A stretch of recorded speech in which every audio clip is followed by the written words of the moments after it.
Hello everyone, it's Erica with Crafteinated, and today I'm going to show you how I made the exploding box card that I made for my grandmother that I posted on Instagram the other day. So I'm going to cut to a clip. It's just going to show like the different angles of it and that exploding box card that I made, and then I'll come back and I'll tell you exactly how I did it.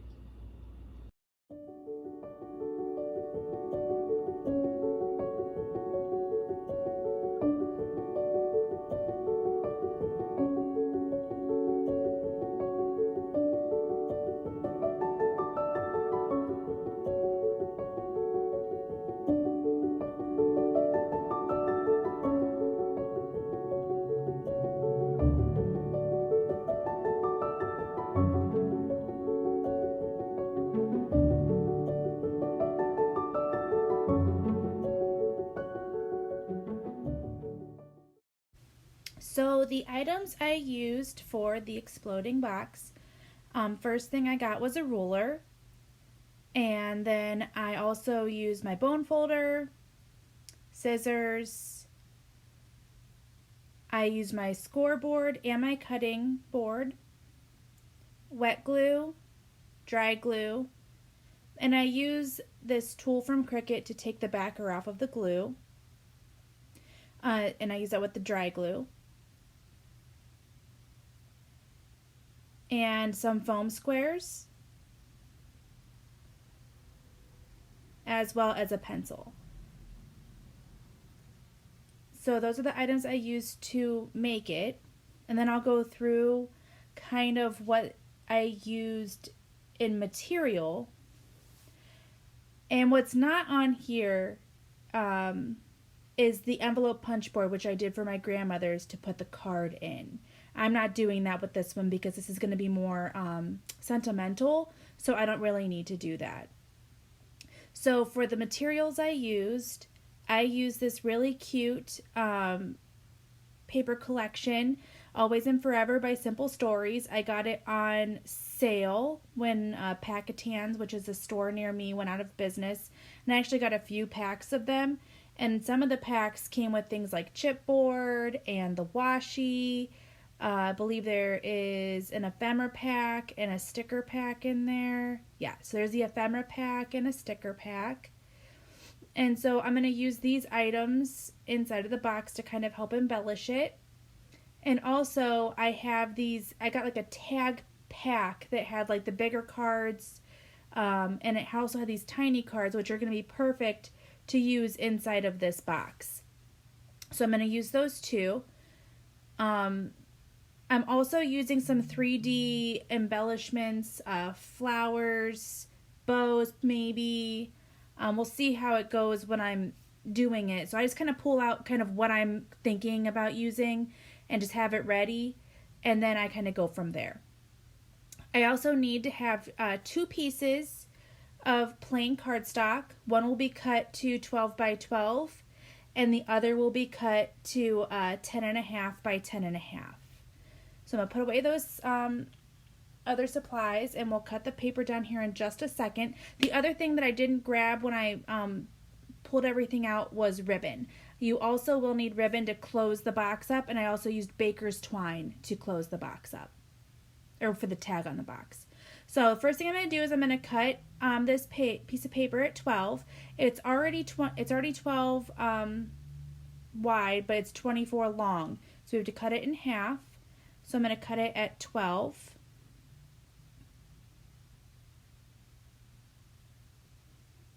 Keep moving my board around. So we're going to go ahead and cut that at 12. And then the girl in the video that I watched, she scored the paper from this point. I personally do not like cutting on scored paper. I feel like if it's already scored and you cut on it, it kind of has like a weird edge, and so I'm not going to do that. So then we're going to cut this at 10.5. And I really wish that this thing had a marker for 10.5, because I literally feel like I have to count it every time to make sure that it's 10.5. So we'll cut that 10.5. And then I'm going to flip it and I'm going to cut it again at 10.5 to make a 10.5 by 10.5 square.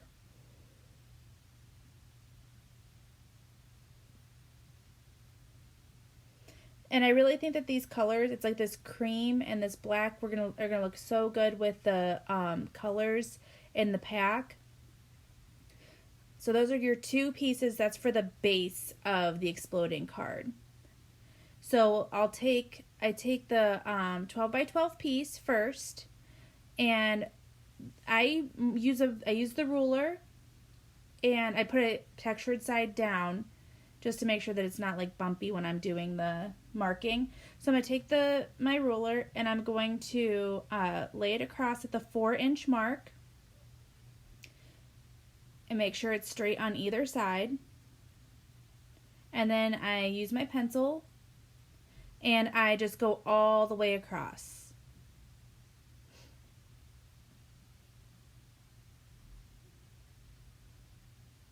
Once I'm done with that, I do it again at the 8-inch.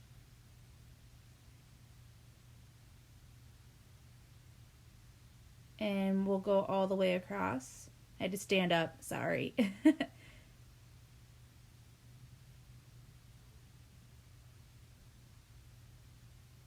And then you're going to rotate it and do the same thing. So again at 4 and then 8.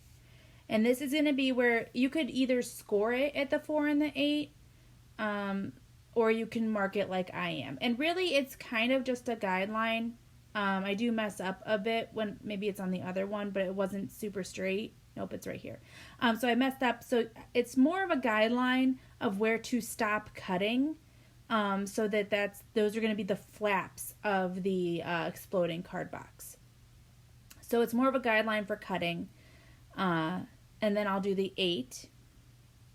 And then it kind of looks like, like a hashtag once it's completed. Oh, messed that up. All right, there we go. And so that's like your hashtag for the base. And then I'll do the same idea with the cream colored. However, we're going to mark it at 3.5 and 7, and then flip it, and then do 3.5 and 7. And I'll link the video below that I went off of for this video. It was like a Tonic Studios. I don't know if they're demonstrators like Stamping Up. I don't really know what their title is. But it was off of that, and it's really very simple. She did some things differently. So like I'm using plain cardstock. She used pattern cardstock, but then put pattern paper on top of it. And I feel like personally, like when you're putting pattern paper on top of pattern paper and you're using different pattern paper, it looks too like eclectic for me. And I like it being matted on a solid piece of cardstock. So that's why I opted to do it this way. And then also you use less pattern paper, use less pattern paper that you're just going to cover up anyhow, because you are going to put other things inside of this box. So you're going to cover up a lot of cover up a lot of paper with photos or embellishments or whatever else you decide to put in there. So that's why I did it this way. So then you have your hashtag again, and then I'll pull out my cutter. So the way I cut this is that I put the piece of paper in and I put it at the 4 for the 12 by 12 piece. And I use the grid that I made as a guide. So you see where right there where it crosses, try to cut only to there at the 4 and then bring it down. I had to readjust it. And then bring it down and only cut to the hashtag area, the cross tag on that side. And then you'll flip it and cut it again at 4, skipping over the middle portion, and then 4. And that'll give you like a cross left over for the card base. So I'll do that again at the 4. And you can keep, I kept my panels because you might need those at some point. Those are good backers and you can do other things with them. So I bring it down, and then I do from 4. And then I'm just going to speed it up while I do the rest of it because it's pretty tedious to watch. But I just flip it, do 4, 4, flip it, 4, and 4. And then there's the bottom part of the base. Now for the cream colored one, you're going to do it at 3.5, just the same way. And then there's that. And then I do go through and I use an eraser, and I'll cut that out because nobody wants to watch me erase, but I use an eraser to get the pencil off of the card base. But I do try, so I'm going to show you one way with the cream.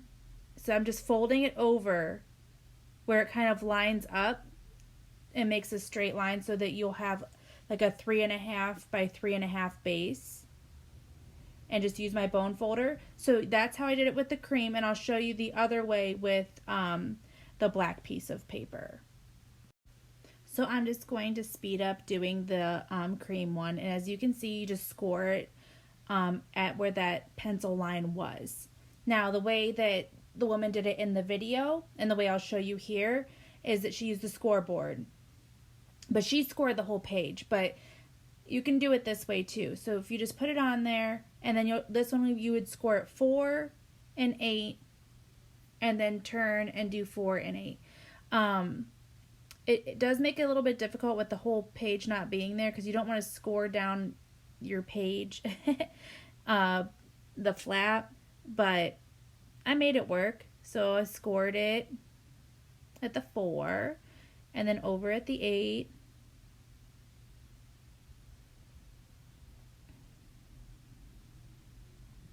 And then I flipped it and did the same thing. You'll then want to either fold or burnish your score marks at that point. And so that's what I'm going to do here. And honestly, like, so once you have that all burnished, that's your base. Right there is the base of your card. You could add more panels. I like to do just the 2 for now. I'm just starting to do these.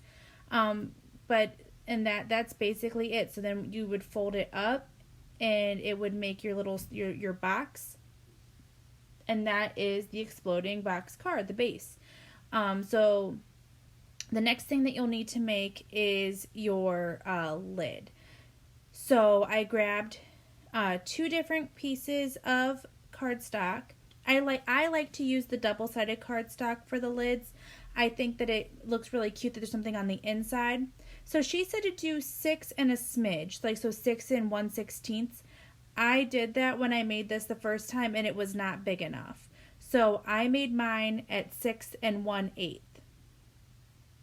So I make the top, that's for the top of the box. Now she only did one for the top of the box, but I kind of wanted one as a second layer for the inside of the box, kind of like a babushka doll. So it's like a box inside of a box. So I'll make that too. So this is 6 and 1/8 by 6 and 1/8. And that's the lid. And then for the second box, I do 5. It's 5.5, but then an extra 1/8 of an inch. So a smidge over 5.5. So I think it'd be like 5 6/8 is where I ended up cutting it at. And that's as a box, 5 6/8 and then 5 6/8. Or 3/4. Math. So then I'll cut this one at that size. And then what you'll do once you have both of your lids cut is that you'll pull out your scoreboard again. And this paper is just so pretty. I love it. Like the floral is just so cute, and it's like literally like that same tan color are the flowers. It's beautiful. So grab your scoreboard, And for both boxes, you're literally just going to score 1 around the perimeter for both. So 1 inch flip, 1 inch flip, 1 inch flip, and then 1 more. Super easy. So you will do the exact same thing with the top of the lid, and then you will take it and then you'll cut where that 1 inch meets the other inch on one corner for each one, and I'll show you. So you burnish it first so it kind of gives you that good box shape, and then once you're done burnishing, you get your, I used scissors for this, as I figured scissors would be easier. So you just cut it at one spot, like up to that 1 inch, to make the tab, and the tab would fold underneath, and you just glue it there. And then you'll do that all the way around for both boxes. So I'm just going to speed this up. Make sure you, when you do it though, you're putting the tabs on the inside. It gives it a nice finished look, that there's no tabs on the outside. And then you will, I use the wet glue for this, but you could use dry glue. I'm just making sure that the box lid fits on the outer. And so for the inner one, you do the same thing. Cut it, make your tabs, put down your glue. And then I made sure that this also fit on that box, and there it is. And then I just put them in, make sure it looks good, and they will flop out more once it's done. Make sure you glue it right in the center, and then that is the base of the card. Your card base, your lid, everything. So then you're going to dress it with panels. The panels for the outside are 3 3/4 by 3 3/4. You'll need 8 of those for the 4 panels on the outside and 4 on the inside. And then the next set of panels you'll need are 3 1/4 by 3 1/4, and you'll need 9 of those. 4 for the outside, 4 for the inside, and 1 for the middle.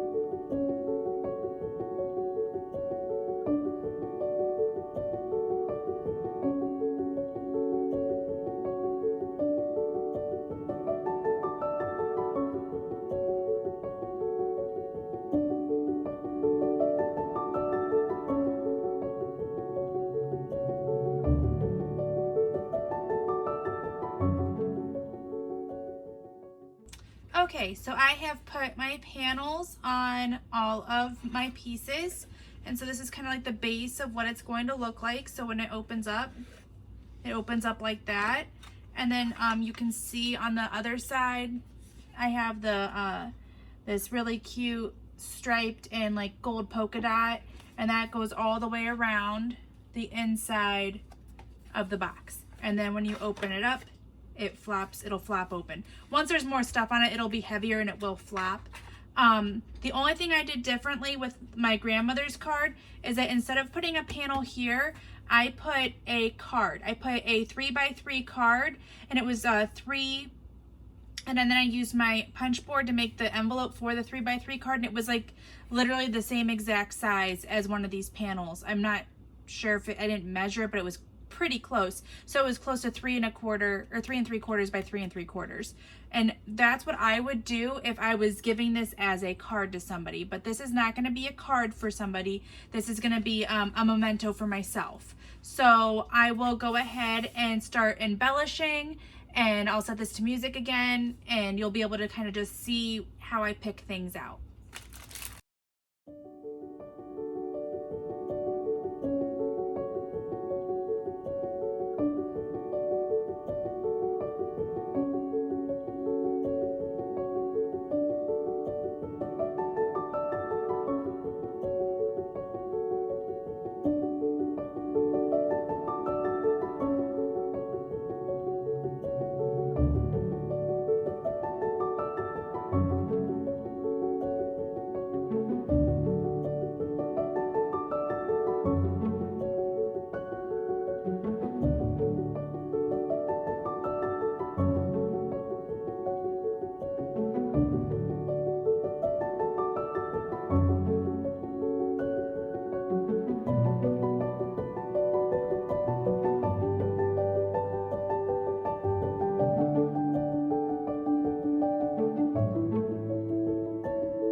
All right, so it is all done.